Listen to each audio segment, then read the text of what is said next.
When parents don't love their kids properly, it can do a heck of a number on their brains and their perception of reality. And if that's you, you may have had the experience of feeling that the first person who comes along who's kind to you is the one. And you have to be with them, and you have to be with them now. And your attachment wound pushes you to attach instantly with someone you don't even know. And often after you've lost all your boundaries, you start to see that the other person is not what you thought. But your attachment wound will keep you from leaving. And you will keep blaming yourself for why they treated you so badly. And if this is happening for you, it is so important to heal and come back to reality. My letter today is from someone I'll call Sandra. And she writes, "Hi, Anna. I have a question for you. I met what I thought was a super amazing man about a year ago. He had just lost his dad the month before. I had surgery a few weeks later, and while recovering, he was everything to me." How do I know where this is going? Okay, I've got the fairy pencil. I'm going to circle things that I want to come back to on a second reading. And let's go through and just see what Sandra's got going on here. All right. "He took care of me as if he knew me forever. We both enjoyed spending a lot of time together. From day one, he came to my house every day, and although I thought it was going fast, it felt good to finally have someone who wanted me."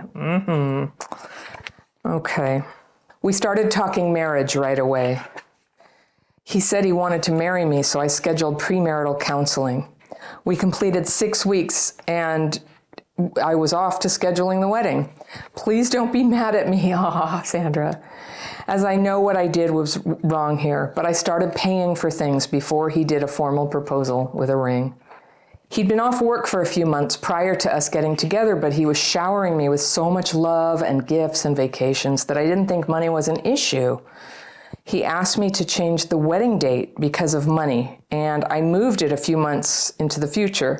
But by the time Valentine's Day came, I was for sure he would propose, and if not, I was planning to let go because I was starting to feel like he was lying. I did catch him in a lot of lies, even hearing that he was still with his ex when we got together, but he denied it. Okay.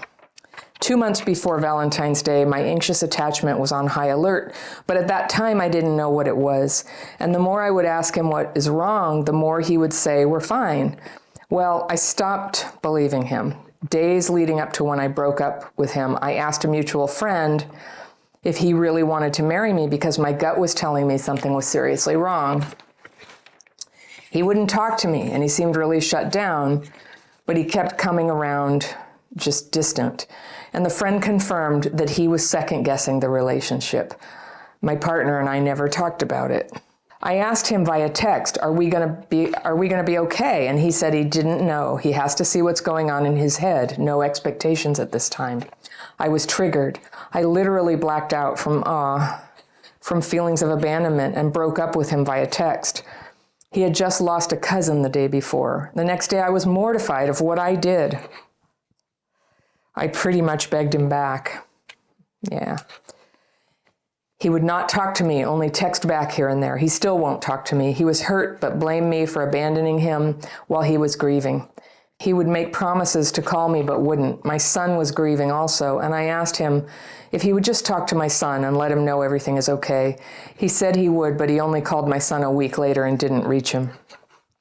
My son is 11, and the ex is not his dad. He also said he would pay for monies I paid to vendors for the wedding, but when I asked about it, he was dismissive and said he'll pay when he gets it.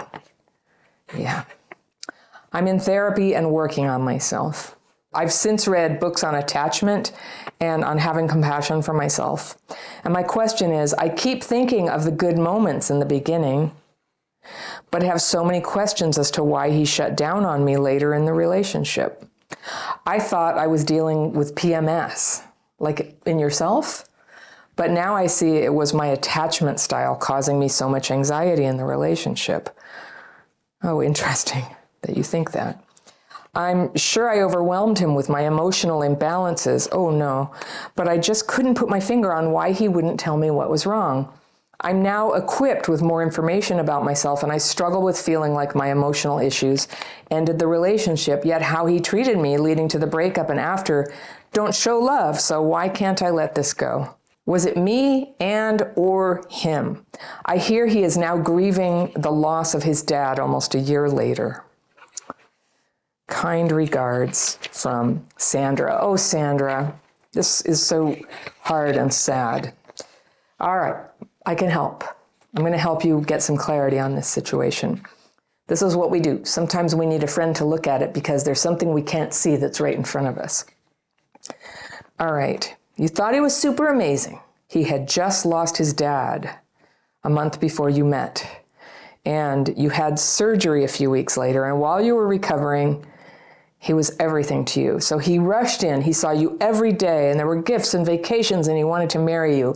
You got love bombed, darling. It's like, yeah, why? Who knows? He does not seem like somebody who has real love to give, and so whether he was always trying to manipulate you or whether he's just a broken person who only knows how to, go through the motions of like somebody who buys a lot of presents, like love, he didn't do love. But he showed up for you. And you know what? I've been that person I had a bunch of surgeries too. And I got into a ridiculously bad relationship during that time for similar reasons. They were there for me. I really needed help. You had an 11-year-old, I had little kids. Boy, when you're a mom, a single mom, and you're going through a hard medical thing, somebody's got to show up. And if you grew up with trauma, you don't always have somebody. So it's pretty easy for somebody to kind of step in and sweep you off your feet just by bringing over a bit of food, So it felt good to have somebody who wanted you. Of course it did. Of course you need that. You always have. Yeah. So you started talking marriage right away. Forgive me if I'm projecting, but it just sounds like you've really wanted to get married a long time. You have this kid.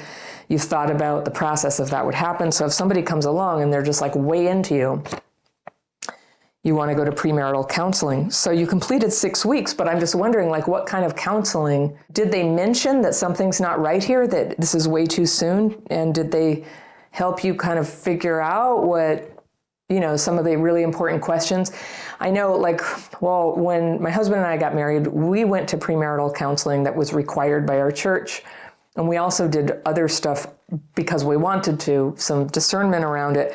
But when you go to the sort of like standard counseling, there's a whole piece on money. Like money is a huge reason why marriages break down. And so agreement about kids, stepkids, future kids, and money, those are like core. Those are the 2 chapters that are always in marriage counseling. So I'm just wondering about that, if that got talked. And then you were off to scheduling the wedding. And I know that feeling, like if I could just get married. I think when there's a lot of anxiety and something's not sitting right with you, but your trauma wound is greater and stronger than your red flag detector. And it's just like, don't listen to that. Just get married. It'll go away. If you get married, then of course he loves you. But, right, we know that that's not really true. Like literally anybody can get married. Las Vegas exists for that. When you say, please don't be mad at me, I would never be mad at you or anybody for making a trauma-driven mistake that's just like things I've done. You started paying for things before he did a formal proposal with a ring. So yeah, it's a certain kind of energy, that we get sometimes. One partner, often the woman, is just got a little bit of bridezilla going. And I totally understand. When you're a single mom, it's not material. It's like you need things to be settled. You need things to be good. But your trauma wound is trying to make you create a silk purse out of a sow's ear, if you know that saying. You didn't have good raw materials, so no matter how much you tried to work on it and dress it up and do the right thing, you couldn't make it go. So he had been off work for a few months prior to you getting together. So you say off work and, well, I don't know, unemployed, right? So that's another thing that, many people get unemployed, and it's possible to get into a relationship with a bright future when that's going on. But generally, if you're thinking about marrying a single mom, you need to be employed. And And you didn't think money was an issue because he was showering you with stuff, love bombing you. He asked you to change the wedding date because of money. So it sounds like he had some investment in this whole thing coming off, but you started to feel that he should propose, but he didn't. So here's the thing. There is a scenario where somebody who's going through a hard time financially, who really is in love, who's serious about marriage, and by this time, what, you've been together like 8 months or something, right? And I'm just going to give you a number, okay?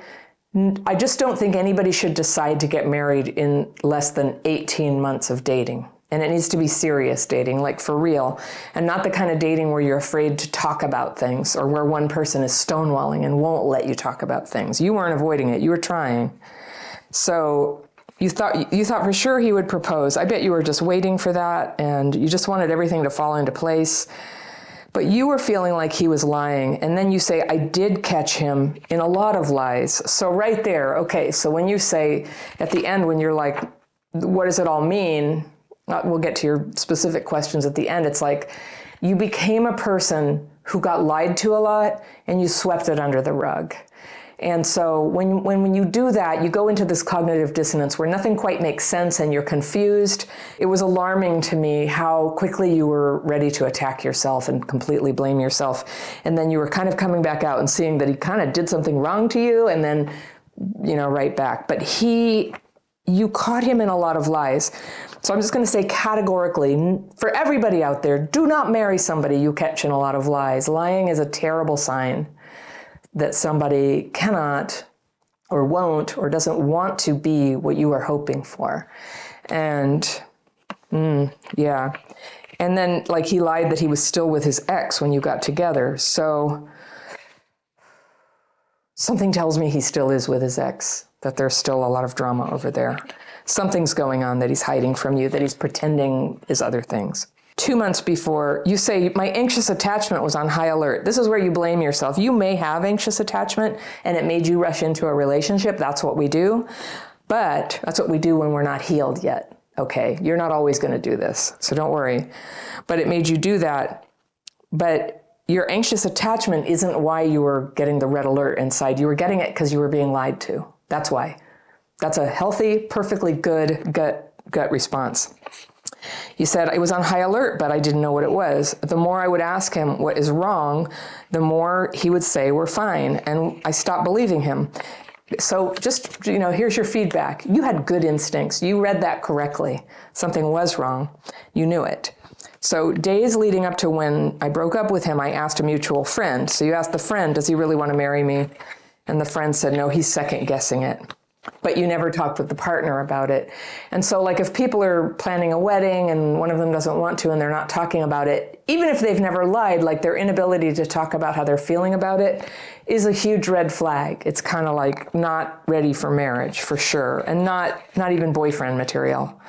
So then you asked him via text, are we going to be okay? And somehow I can really feel the anxiety and the sadness that you were going through when you weren't really getting communication and you knew things were falling apart. And he said he didn't know. He has to see what's going on in his head. No expectations at this time. You said, I was triggered and I literally blacked out from feelings of abandonment. And that's where my heart flew out to you. Like, that's pretty serious. You literally blacked out from feelings of abandonment. That's called abandonment melange, by the way. It sounds like you have some very bad wounds in the past and it caused your nervous system to blow a fuse. And you couldn't even stay conscious. It was so terrible. And you broke up with him via text, which was good. And you say he just lost a cousin the day before. What I notice about this guy is he's always just lost somebody. And a little bit, I don't even believe it. It's like when people who are terrible about coming to work, they're just like, they always have a funeral. Have you ever had somebody? I've had this at work where people, they forgot that they already said that their dad died. And they do it again. And then you're like, wait a second, I thought he died last year. His cousin died the day before. So I question, is this a lie he uses to get space when he doesn't want to deal with you because there's a big truth that he can't tell you. So the next day you were mortified at what you did. That's where I was like, what? At what you did? Ask him how you were doing and breaking up because he said he didn't know. And he couldn't have expectations. That's appropriate to break up. And then you pretty much begged him back. So here's what that is. That's your attachment wound again, your abandonment wound. You know, for a minute, the abandonment melange comes on, and for a minute, we're rational, and then maybe we get overreactive a little bit, and we do things in a rough way, or we do it, like, sure, you could have waited till the next day, or whatever, but the thing is, all the lying and the avoidance and not talking to you and leaving you, you know, at the altar with all these expenses and all that, this guy is bad news, very bad. And you know, this is speculation, but I do think there's something like, I don't know, I think he's back with his ex. That's what I think. And he's got to lie about it, and he's got to pretend it's you, and you did something wrong, and why are you acting like this, right? And you're taking it on. So he would not talk to you, only text back here and there. He still won't talk to you. He was hurt, but blamed me for abandoning him when he was grieving. When he was grieving, my gosh. Okay, you dodged a bullet, sister, okay? He would make promises to call but wouldn't, and then he wouldn't call your son, and you asked him to just talk to the son and let him know, and he wouldn't. He'd called, and then he didn't reach him. What a jerk. You got out. I'm so glad this didn't work. It's like he did for you what you couldn't do for yourself. He just totally let you down, but it's good. He's out of the way. You paid the vendors for the wedding. I have a feeling you're never going to see any money from him, and I'm really sorry about that. And you can chalk it up to a lesson learned about your trauma-driven desire to get married and to be stable, letting you get ahead of the cart in front of the horse, and doing that. And now you're paying for it, and it's a small price to pay if you can transform this tendency of yours and finally begin to heal your trauma so that you can wait until you have really good information about somebody that you get through slow-paced dating. And then and then gradually open up to them, and then gradually talk about the future. But in man-woman dynamics, a lot of people are going to be mad about this, and I realize there is variation on this. But generally speaking, and from the way you describe yourself, I'll just say this is kind of like the standard template of we're supposed to wait for the man to like show his intention. He's supposed to propose and get the ring. That's the format that you guys were in. And so you thought I'd be mad at you. I'm not mad at you. I completely, deeply on a cellular level understand, but I'm just here to like give you my hand. It's like, come on up out of that ditch, because you don't belong there. And this is an old trauma-driven idea that somehow you can make something like that work. So your son is 11. That's a beautiful and tender age. And at that age, it starts to be hard for them to have a stepdad. And it's risky too, you know, like the risk that a boy will be abused in some way, emotionally or physically, by a stepdad is pretty elevated. So if you are dating and considering marriage while he's a kid, I'm just gonna be direct with you. It is so important that you screen and vet this person and really take your time. Like, not just 18 months, but like 3 years. It's okay. There's actually no rush. There's no rush to get married or live together. You can get to know somebody very slowly. Like in the long run, the only kind of partner worth having is one who is really good to you and who gets you and who's solid and dependable for you and makes life a little bit exciting, but not too exciting, not unpredictable in a painful way. That's what's going to be worth waiting for. And so I know, like, the draw, it's physical, it's emotional, it's psychological. It's very hard to be single. And also when you're raising a kid, it's just so natural to wish that third person was there, that other adult helping you with everything. But we mustn't get ahead of ourselves and, turn somebody into it. I did it in a big way in the past. I regret it so much. I wish I could have that time back. Luckily, I got on with my healing and I was able to change the pattern over a period of about 2 years. And, I had done a lot of work on myself before that point, but boy, this was the thing that was like the last to improve. Well, I say that like I have nothing left to improve about myself. There's always stuff, but this was a biggie. And so about 2 years, I was deeply, humbly working on what I realized was just a terrible destructive pattern in myself. I didn't even know why I did it. I had to really seek mentorship and be spiritually in my intention to become something I didn't even know who that was yet. And we don't even know what it is yet because of the trauma. We can't even see what that is yet, but we can find out. We can find out if we're honest with ourselves, if we seek mentorship and we seek friendship with other people, in your case, women, who are also walking this path of trying to heal their trauma-driven pattern. A disorganized attachment style is a trauma wound that can drive you to long for love and then push it away again and again. Every time you feel irritated or vulnerable or disappointed, it triggers you to do it. Childhood trauma is almost always the cause of this, and that wasn't your fault. But when you need to manage your well-being by constantly breaking up with someone and then trying to get them back, you're creating chaos and instability, and almost certainly you're giving them trauma wounds in the process. The push and pull generates a trauma bond, where a previously happy and strong person gets so weakened by the emotional abuse, they can't seem to stay away. Can two people swirling in this cycle ever change? My letter today is from a woman I'll call Sabrina, and she writes, "Hey, Fairy. My childhood was tumultuous with a mentally ill sister who was very violent and parents that were distracted trying to manage her. They were emotionally numb, no ability to say, 'I love you,' 'I'm sorry,' or show feelings." All right. I've got the fairy pencil. I'm going to circle things I want to come back to on a second reading, but let's see what's going on here in Sabrina's life. She says, "I was not allowed to cry, and any talk of feelings was shut down.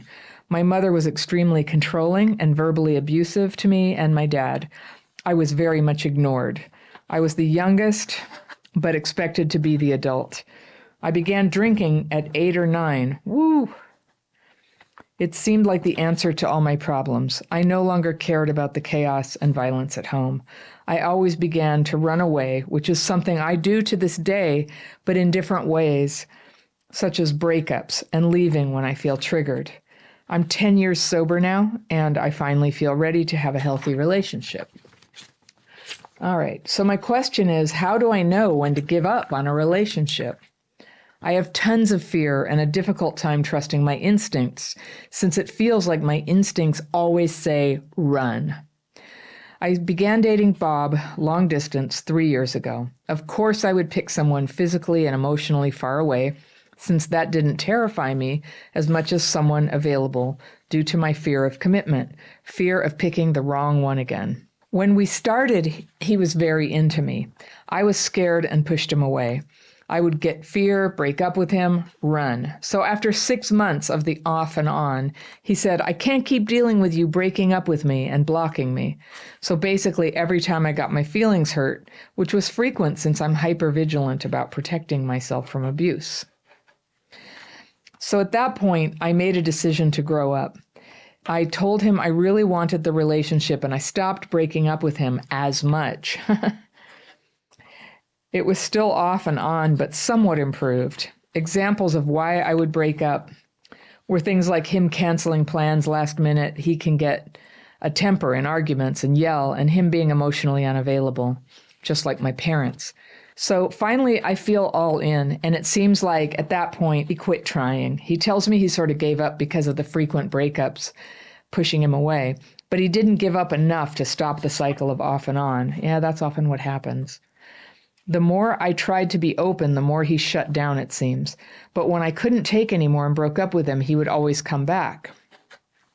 I wonder if he's addicted to rejection. So finally he decided not to come back only because he was dating someone new, but that didn't last.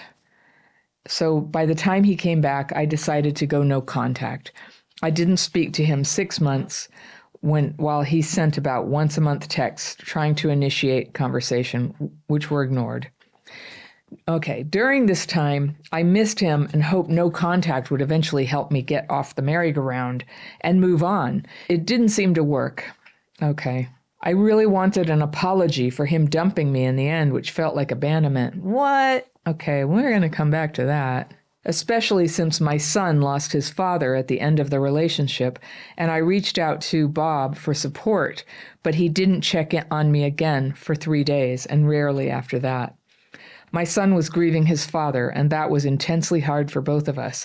I thought in a time like that, Bob would put the relationship crap aside and just be a supportive friend like so many others were. I feel so fortunate to be a part of a 12-step program, and I was overwhelmed at the love and support from so many people during that awful time. Well, yeah. So after 6 months of no contact, I finally got an apology, sort of, a text that said I effed up. Not a man of many words. I took the bait and chatted with him, and then we decided to see each other. We talked like old friends, and it was great. He began asking me to dinner 3 or 4 times a week and taking me to do activities that seemed like dates. Finally, I asked, "Are you trying to date me?" And he replied, "I'm not ready to date." I said, "Okay, just checking. You are taking up a lot of time, and I don't think I should see you so much. I need to date other people." He didn't like that and said he just had fear, but he wanted to date. So we began a relationship. Somehow I knew that was coming.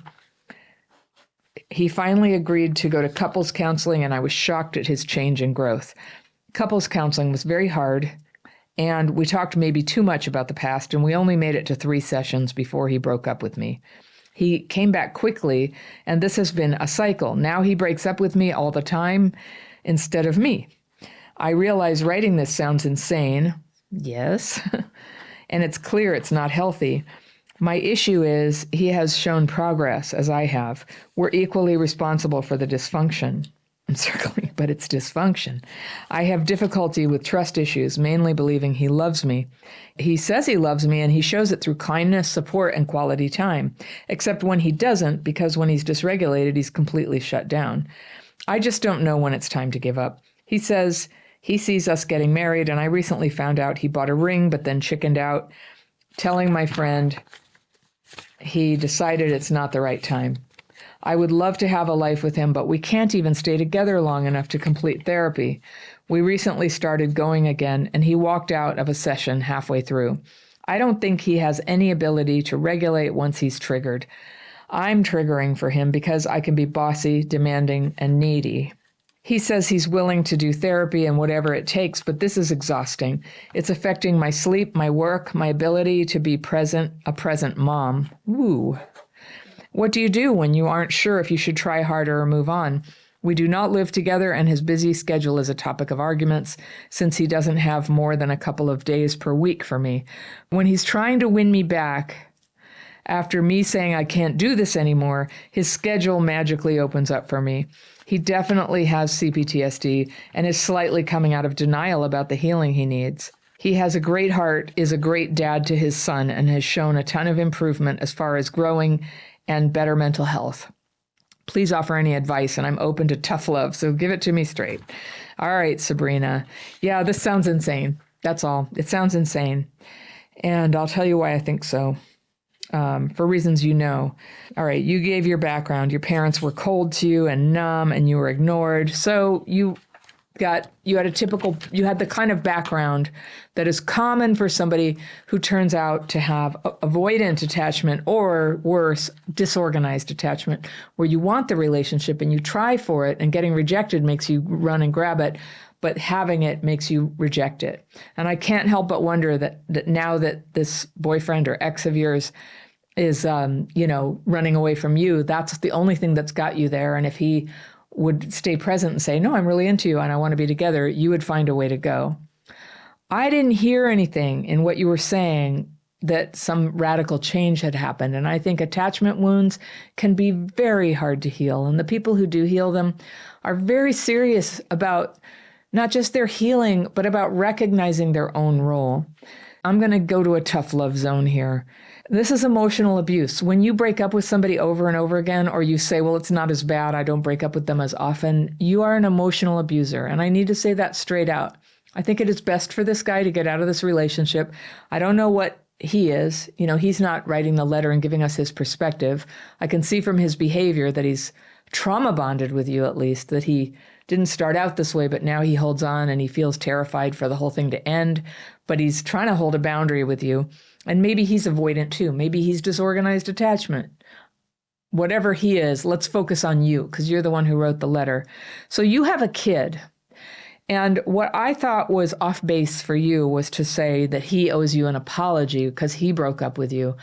And maybe you lived a life that demonstrated your contrition for breaking up with him again and again and causing, I mean, there's just no doubt when somebody gets dumped again and again, it will start to trauma bond them and make them crave to stay together and put up with this terrible treatment. But no doubt it hurts them. And I would encourage you to go ahead and let that in, that your behavior is very hurtful.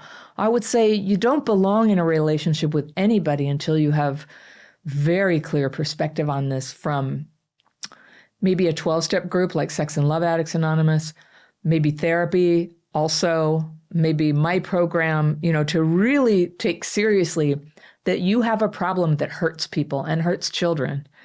And so all the drama in your life from having an unstable relationship, it does affect your kid. I encourage you, not to just displace all the blame and say, well, he just has all these problems. He needs therapy. I think you do, and that's the person who you can take to therapy is you. But for your kid's sake, a child needs to see their parent be strong and have boundaries. And if they happen to witness you falling apart or being in a difficult relationship, the best thing that can happen is they get to see you get your act together and not do that anymore. So not in a million years would I suggest you stay in this relationship. It sounds really, really toxic. It's now two people who are engaging in this behavior and it never goes well. And then there's talk of marriage, it makes no sense. I don't doubt that you have feelings for each other, but that is what develops when in a trauma bond is it feels like this incredibly passionate love. Love is a verb. When you love someone, you don't cause them to feel abandoned just, for tiny reasons. That is not love. And I understand you have trauma and you can't help it right now. I do feel the most responsible thing for you is to not be in a relationship and to spend all that energy you would spend in a relationship working on this and seeing if you can change your pattern. It's so important that you do. You wouldn't want your kid to pick this up, and they do. They have a funny way of adopting our patterns, even when we think they don't get it or they're not paying attention. But they feel it in their nervous system. It feels familiar to them, when they recognize that feeling of all the colors of being in a trauma bond relationship. I love you, get away, all of that. So, yeah, it may not be what you wanted to hear. And this thing about he should have stuck around for your child's sake. I think you should not be in a sick relationship for your child's sake. And there's something odd there, the way you're putting the responsibility on him that he should be there and you can be friends through all of this. That sounds like, I can imagine, when your ex died, I can imagine that you just sort of wanted all hands on deck and it was very painful and you wanted that to be there for your son. But trust me, the instability of his presence in his life, in your kids, I said him, I don't know if it's a him or her actually. But the instability created by somebody who comes and goes is not a good thing. And so you had asked, how do you know when it's time to shut the door? You know it now. It's time. And you can do it gracefully. You don't have to do it with any kind of condemnation or contempt. It's just not healthy. You can set your boundary and try not to play games with it. And ending a relationship means you no longer are friends. You don't have contact. You two have a terrible track record of friendship and really bad boundaries around it. And so it may be that you never can be. And I know that's sad. I know it's sad. Like people you're close to are hard to find. But the sooner you get disentangled from this toxic relationship, the faster you can heal from your own ways, from your own difficulty relating to another person in a peaceful and loving way. And as you develop that, then good things can start to happen and your life will repopulate with great people. But sometimes it's a period of aloneness, and I hope you're brave enough to do it. Set this man free. Just set him free. Even if he argues with you, he needs to not be in a toxic relationship just as much as you do. All right, I wish you well. So if you're watching this and you want to zero in on any behaviors you've got that are self-sabotaging, I've got a free download about self-defeating behaviors. This is absolutely where the rubber hits the road in trauma healing. It's easy. We're encouraged to focus on what other people did. But once we're dysregulated, once we're disconnecting from meaningful relationships, what kicks up in us is self-defeating behaviors. If you were abused or neglected as a kid, you may have this common symptom in adulthood that affects so many of us. And it's an attraction to people who cannot have a real relationship with you. Either they aren't into you, they don't care about you, or they aren't available, literally, or they're completely inappropriate. And it's horrible because even when you can see that this person is in front of you is not good for you, it's only going to bring pain and shame into your life. Yet you can't resist the relationship. And if this is you, just know you're not alone.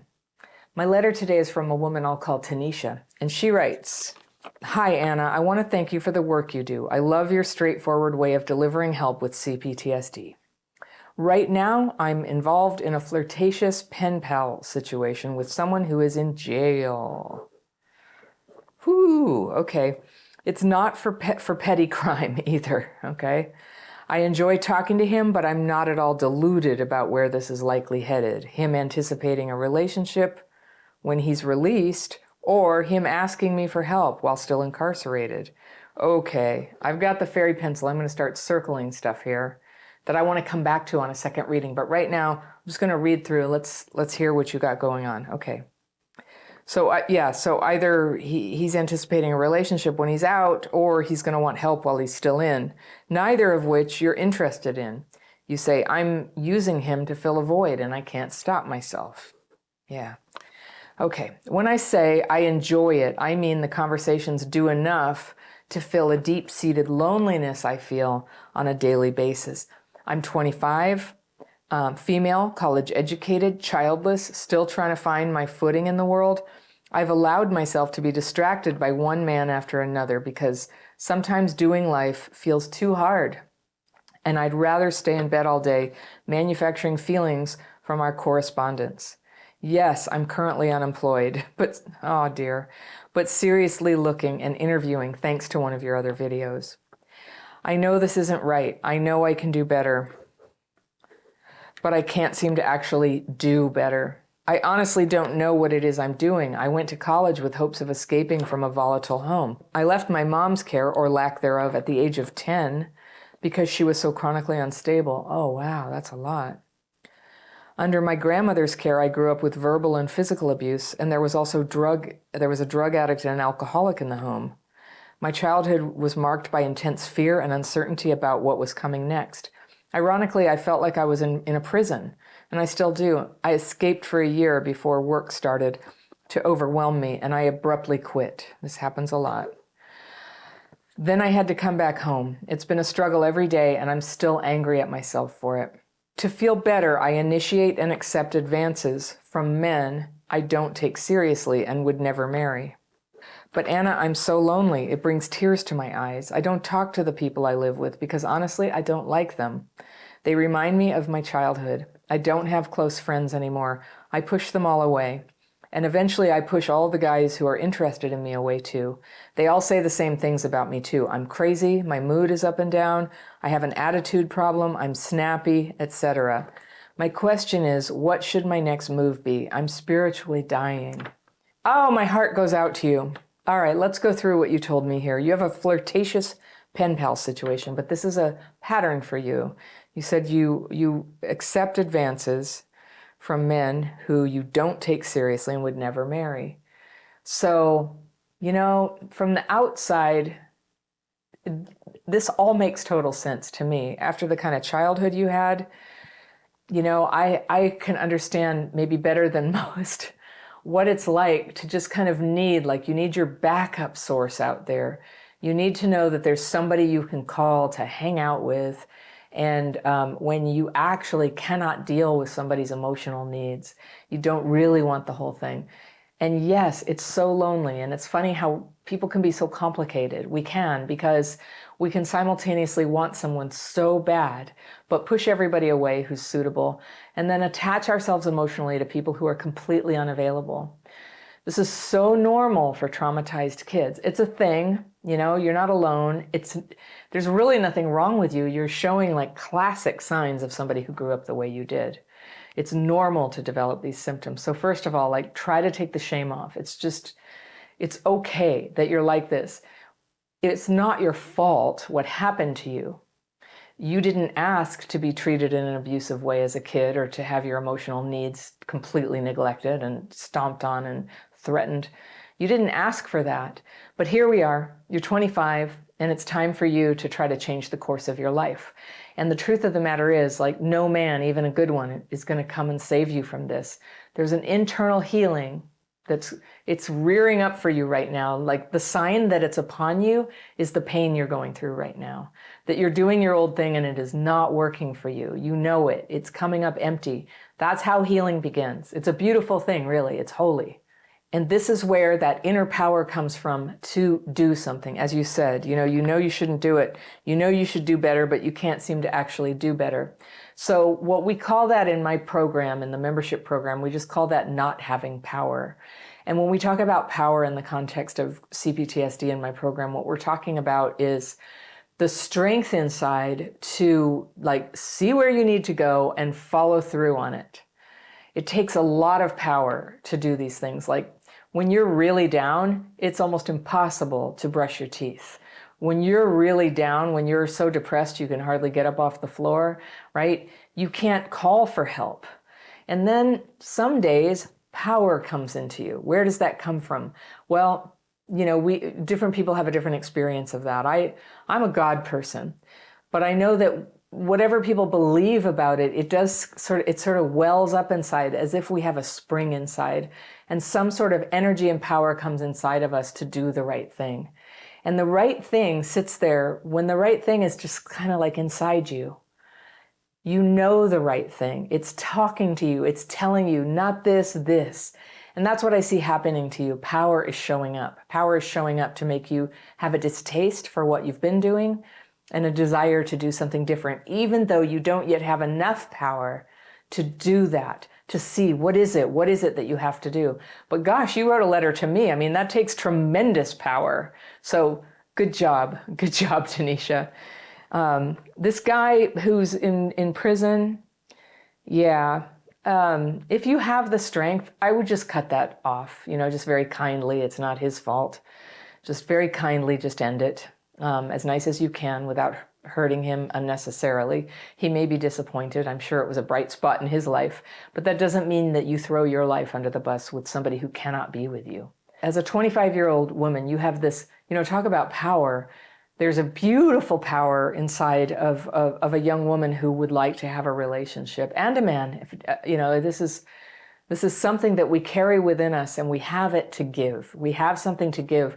And it makes the world go round. It drives people crazy. All music is about this power. And I'm not just talking about sex.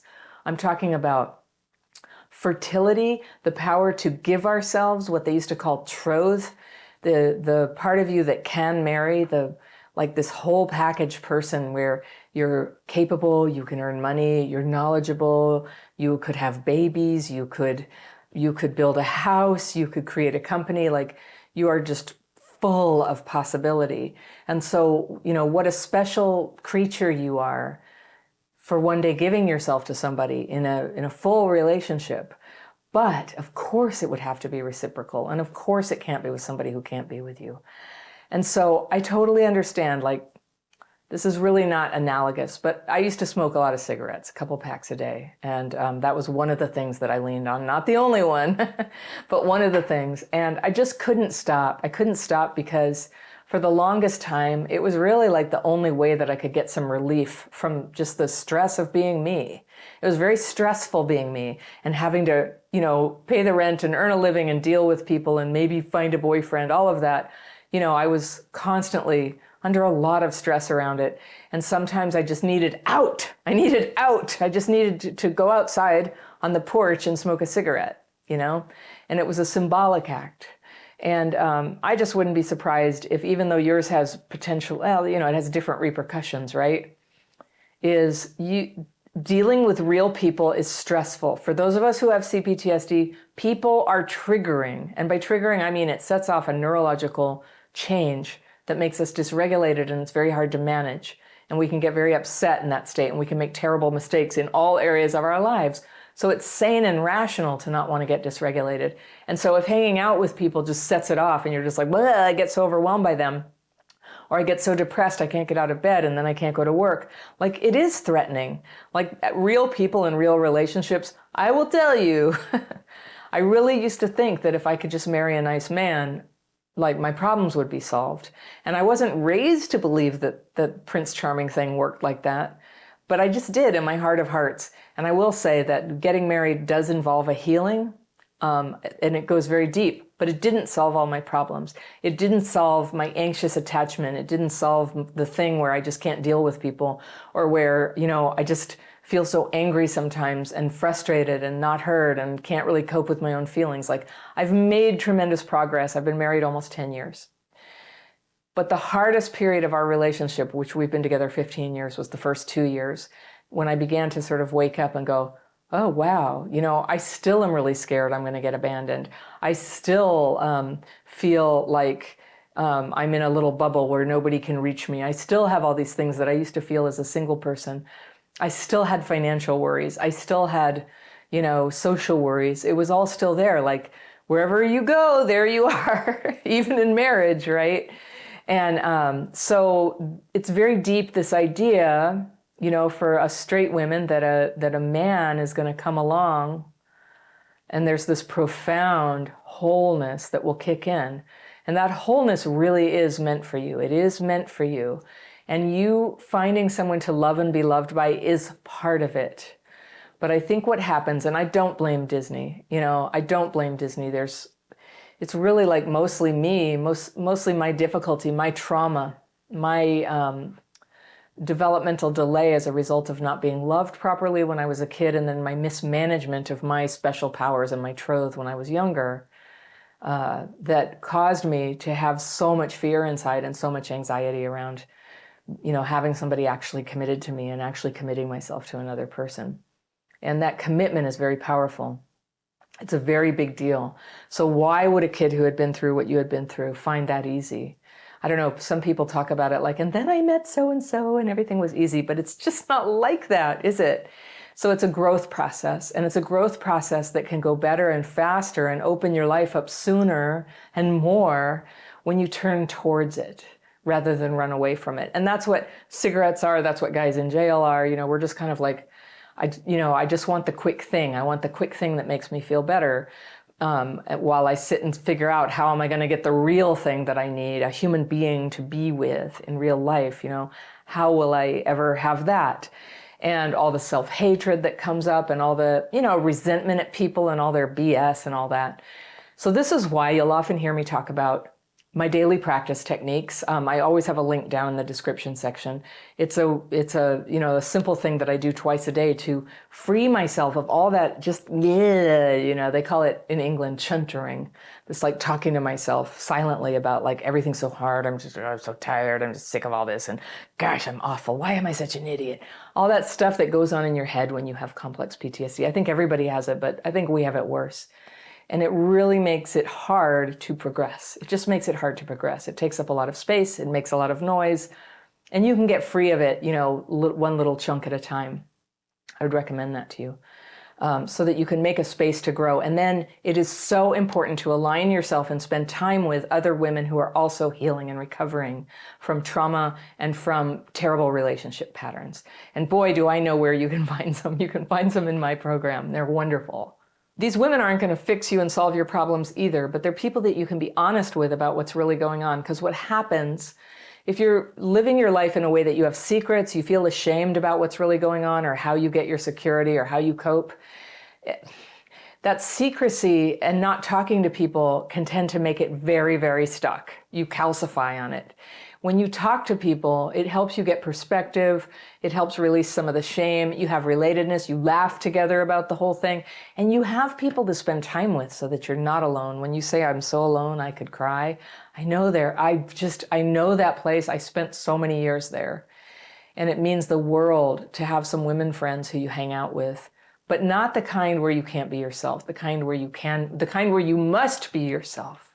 Where that's the whole point of your relationship, and people are maybe, I was going to suggest to you check out Al-Anon for families of alcoholics. You check out, maybe that's for you, or maybe it's ACA, Adult Children of Alcoholics and Other Dysfunctional Families. Maybe it's Sex and Love Addicts Anonymous. I would encourage you, like, try several meetings in each of those and see, do you resonate? Do you meet women there where you feel it, where you feel like, yeah, I want what they have? I would really encourage you to check that out because it's free and because it's based on one person helping another person. It's very wholesome like that.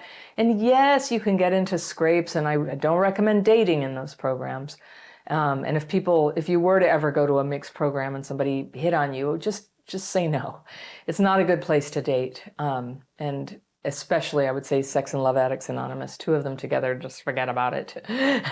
You're just there to heal. You're there to heal and get on with your life, not to, like, yeah, you know what I'm saying. So I would just encourage you to check it out. It can introduce a big positive direction. It's a spiritual program. It's if you're serious about recovery, you would go several times a week, and it starts to be a real presence in your life. And if you take to it, a change in your consciousness begins to happen that feels so good and so exciting and hopeful. If you could have even half of that excitement and hope that came upon me when I started going into 12-step recovery, it would be the most lovely thing. The loneliness would be over. No more loneliness. There's always people. And there's a way for you to heal the things that stand between you and being able to deal with people. And if you have things that are unpleasant about you, I do. And you have a way to look at that and work on that too. Like people who take those programs seriously improve as people. There is a way. And I find that very hopeful. So I encourage you to go. In the short run, for this very dating thing, I would invite you, come check out my dating course. I have a program that's just for people with childhood PTSD. I'll put a link to it down below. It's always there. And the dating course, it teaches about how to really set the bar. Like, what is it that you really want? This is the hardest thing for people who grew up with trauma. We got so used to not even thinking about it, denying it. No, I don't, selling ourselves short. So here, this is a place where you don't sell yourself short. You do the opposite. You aim very high. It doesn't matter if you don't get your high aims, right? We set the aim so that we can really get in touch with what we need and where we're trying to go. And then my program teaches you how to date accordingly. You only date people who fit that vision for yourself, and you decline to date people who don't, which in the beginning feels really hard. But very soon you begin to wonder, like, why would I ever even think of dating someone who didn't meet these basic criteria I have about what I know that I need? Some people are insecure and anxious in relationships. This is a style of attachment where you constantly seek validation and love because you can't stop fearing the person will leave. And some people have a more avoidant attachment style. They don't like commitment. They can seem cold, and they can be quick to leave relationships as soon as it gets uncomfortable for them. Everyone has an attachment style, which tends to reflect the strengths and weaknesses of the way that you were cared for as a child. And some people were so well loved, they have what's called a secure attachment style.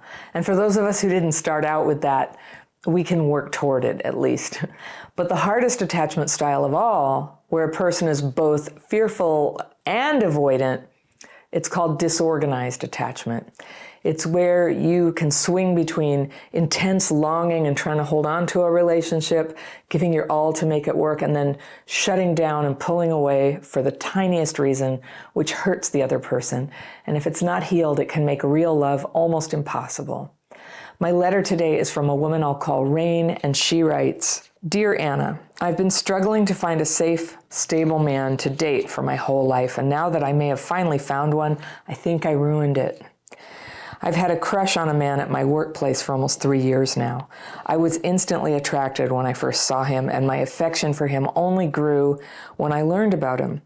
He is also a single parent, and I frequently see him around town outside of work with his kids, who are clearly well cared for. We have mutual interests, lifestyles, and I find him to be insanely cute. He's smart, kind, well-respected, and responsible, all things I want in a partner. We did flirt a little bit early on, but we both ended up dating other people, so from then on, we're just friendly but distant. So I was over the moon excited last month when a mutual friend at work told me that he was trying to find out if I was single, and the friend agreed to ask me if I'd be interested in him on his behalf. I like that. I was so astounded that this man was interested in me that I couldn't even respond. When I went home for the day, my excitement slowly turned to anxiety, and I started thinking about all the ways it could go wrong. The fact that I was embarrassed by the way I was asked out didn't help, because I'm already a shy and self-conscious person. I compared myself to other girls I've seen him date in the past and wondered what his intentions were. I became afraid of getting my heart broken. I was wary of getting trapped in another bad relationship and worried about my work life blowing up. When I went in the next morning, the friend pressured me for a yes or no answer, and I ended up saying no, saying I didn't want work to be affected, but to make sure he knows I do like him a lot. Well, the problem is I immediately regretted my choice. I think I may have been making an excuse because I'm afraid and I don't feel good enough. And now at work, I can't help myself. I'm extra flirtatious toward him. I started dressing up more, seeking him out, and trying to initiate conversations with him, hoping we will have an opportunity to address the idea of going out again. I've been heavily fantasizing about being with him almost every moment of the day. My whole mood is made or ruined by whether or not he says hello to me when he walks by. One week I saw him talking to another much younger girl, and I immediately felt betrayed, like it confirmed my suspicion he wasn't serious about me, and I decided to ignore him. He was clearly puzzled by me and suddenly giving him the cold shoulder, and he began ignoring me back. But before long, I felt very stupid about my reaction and resumed being friendly to him. We're on good terms again. I feel terrible about how I'm behaving and why I'm ruining what could be a good thing. I realize it's not kind to treat him this way, but I have problems from my history. I grew up with a negligent, distant mother that was an alcoholic during my early years. And the only positive attention that I did receive was from my stepfather, who was inappropriate with me throughout my whole childhood. That's not positive, when no one was around. As soon as I turned 16, the age of consent in my state, he tried to initiate a sexual relationship with me. When I rejected him, he drove deeper into drugs and abandoned the family. He dove deeper. And I never saw him again.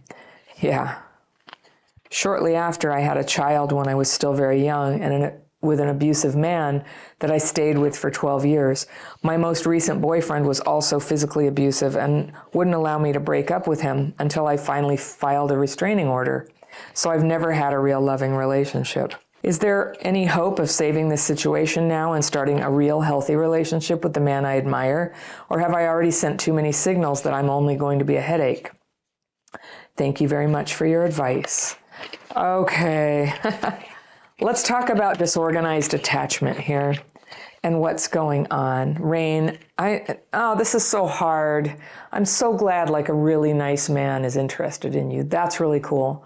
But I'll tell you right now, I think you're not ready. And like he's a person with feelings who kind of put himself out there about dating. And I think that because of what you've been through and how it affects your ability to show up in a relationship, like even if you could get another chance and show up, I think there's a really high chance you would hurt this guy emotionally, that it wouldn't be good for him. And so I wanted to like bring your attention to what love really is. It's not about getting our own needs met. Like real love is where you really care about what your effect is on another person, on your partner. And are you a good thing in their life, something that helps their life be better than it would be without you in some way?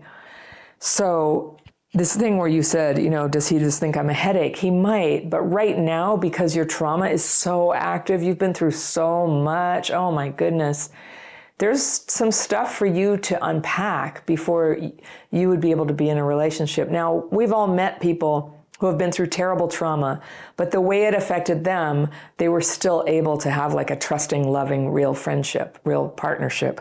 I told you I liked this guy. He was very, like, being interested in somebody at work is tricky, and I like what he did where he just had a friend check in with you so that it was less pressure for you. It was all weird for you because it's all just weird dating, and you have CPTSD. I hate what your parents did to you. I'm not surprised at all that these things are a struggle for you. It's so okay that that has happened to you. And it's so tempting to want to get in a relationship because there are so many ways that could make your life better and more fun and more secure, and just to be loved, just to finally be loved. And I do get it. So there's a small possibility that you could be working on your healing for a year or two. And if you guys are still in each other's lives, who knows? But I am not getting the feeling that it's a good idea for you to get into a relationship. You're still having this disorganized attachment. And disorganized attachment, it doesn't give up easily. Our attachment styles are very deep in us, and we can change and we can heal them, and you can. And I just now is the time. Now is the time to put all your energy into I'm going to heal this thing about myself, where you want it so bad. You talked about kind of impulsively getting into relationships for a week or two, and then it's over and boom, you feel nothing. That's like an impulsive or compulsive thing going on, which is not good. That can really put danger and problems in your life, and children, and a lot of things that you're not in a position to handle well right now. So maybe you have really done due diligence, and you've done therapy and you've done groups, and maybe the 12-step group of Sex and Love Addicts Anonymous. Go to a meeting that's just for women. Don't hang out with the men. Don't ever be alone with the men. It's not because they're bad. It's because they're trying to recover right now. They're trying to recover from whatever they're going through. And so if you're kind of new and you can't really control whether you're flirty or impulsive, that would be bad for both of you. And so out of consideration for other people, we just do this in a little bit more of a monastic way. And I really advocate that, like a monk for a little while. Later, you can come out and be in a relationship. But to start having relationships with women you trust, women you can be honest with, women you can study literature with about how does a person heal from this stuff? How does a person overcome the sexual abuse you went through, the neglect, the having been a teenage mom? That's a lot. I could see why a lot of dust kicks up when you start liking somebody. So the pattern that is producing in you, my friend, is not a very easy one to manage. But it's where you want the relationship and too much excitement goes into it, so you go rushing in. Can't handle the relationship, go rushing out. It's kind of like a tornado that comes through the town. So don't be the tornado. Be the light. Be the good person who works on healing so that you can make wise choices about who you decide to date. This guy does seem like a nice person to date, if you were ready. So oh my goodness, you had this abusive marriage. Then you had a physically abusive boyfriend. There's so much healing that has to go on here. And you can heal, and you deserve to heal. But I don't think it goes under the rug, under the vague hope that the new relationship will just sort of move you to a new level. Once we've been through enough trauma, that it's kind of inside. We can't always just make that leap and just be like, I can just go to the good life. I'll be okay. I'll handle it. It's going to have rough patches. And so there's a way you could do this, and you can even, this guy at work, I would just recommend being a little more honest with him and say, in my past, I came from a rough family. I had a very rough marriage. I had another rough relationship, and I'm really working on myself right now. And I like you, and I would be very interested in dating you, but I know that right now I'm bringing a lot of stress into it. Yeah, just let him know that you're healing for a while. Don't try to make a promise that in the future you'll be with him, or let him know that you hope for that. Set him free to go figure out his life. It's been my experience that some things really they're meant to be, and they come together even when people are going through a rough time, and even especially because they're working on healing. The people who can encourage you and support you in your healing are friends who are meant to be. And the partners who end up causing you to want to heal and recover are like angels in your life. Sometimes some good person enters your life, and even though they're not in your destiny, they prompt you to take a step up. That's a beautiful and good role to play. And so I'm just, I don't think you should wait and see. Just allow yourself to heal, because this is my experience of recovery. The person you think you are and the person you think you want to be with when you get into recovery is one thing. And the person you are and the person who's actually good for you is like the product of so much personal evolution and change and it can be so much better. They have this saying in 12-step recovery, beyond your wildest dreams. And it's true. It's true. Right now, because your trauma is still affecting you, you can't even see yet what a good thing is possible for you when you're healed. So I hope you carry on with that. For anybody here who's going through an intense time, pain is coming up, you're trying to make a positive change, take care of yourself in the way, when you make a change, when you stop doing an old kind of habit or crutch that you've leaned on in the past, or an addiction, feelings are going to come up. You need a tool in hand that you can take with you everywhere you go, and that is the daily practice. I've been doing it now for 30 years. I've shared it with thousands of people, and as most of you know who watch this channel, it's a free course. You can download it anytime and join me on free daily practice calls on Zoom every 2 weeks. They're a great joy to be part of, and I'd love to see you there.